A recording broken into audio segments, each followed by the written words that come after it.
Hello guys, namaste, welcome back to AndroTrix. If you have been following me on Twitter or Instagram, you might know that I was recently invited to the Realme 2 Pro launch event.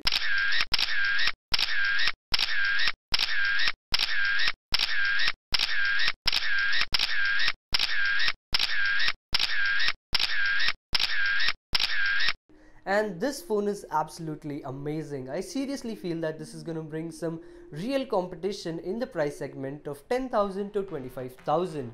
In this video, I'm going to talk about everything you need to know about the Realme 2 Pro.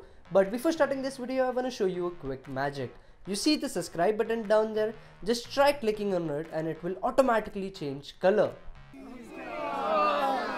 I'll show you another one, okay? Press on the bell icon and watch it grow wings. Not even kidding, just do it right now. Also, it will automatically notify you every time I upload a video, so you should definitely do that right now. I know it was lame, but I gotta do these things to make you subscribed to my channel. Anyway, let's get started with everything you need to know about the Realme 2 Pro. Realme 2 Pro has to be one of the best looking smartphones under the price range of 20,000 or even 30,000. It is the only phone in this price range that comes with 6.3-inch Super View Dewdrop Full Screen. It has the camera embedded at the top of the screen and has an astonishing 90.8% of screen to body ratio. Realme 2 Pro comes in 3 colors, namely Black Sea, Blue Ocean and Ice Lake. I personally love all the colors, all of them are unique in itself, but if I have to buy this device, then I'll definitely go with the Ice Lake. This color definitely feels a lot like the Redmi Note 5 Pro Blue variant, but only better. The back is the sectional lamination of 15 atomic layers, which delivers a glass-like experience. I would prefer this material over the polycarbonate material which is found in the Poco F1 because this definitely feels premium than the polycarbonate material. Although I have to mention that this will also attract more fingerprints than the one on the Poco F1.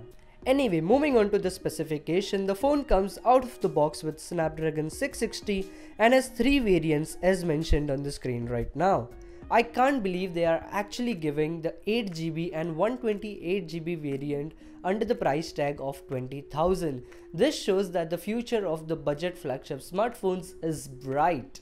Also, if you're not a RAM digger or you don't bother to have much of a RAM on your smartphone, then you can go with the base variants of 4GB RAM or 6GB RAM and increase the storage up to 256GB by inserting the external SD card.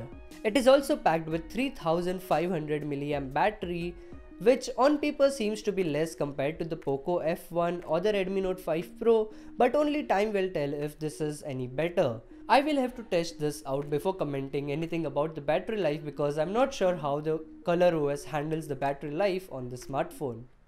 Realme 2 Pro also has a dual camera setup with 16 megapixel and 2 megapixel rear camera.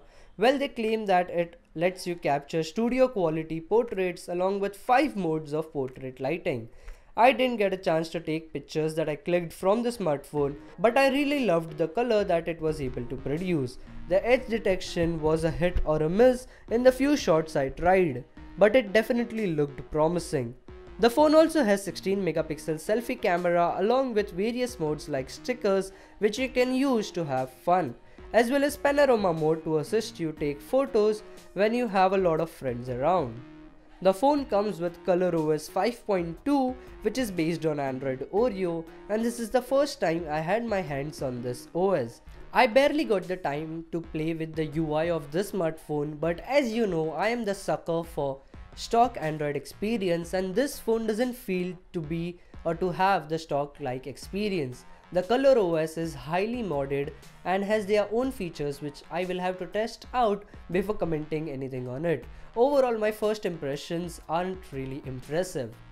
Well, that's all I have to say about this device for now. I'll be reviewing the Poco F1 in the coming week, so make sure to hit that subscribe button and press the bell icon so that you get notified when I upload my review of the Poco F1. So yeah, that's pretty much for this video. See you guys in the next one.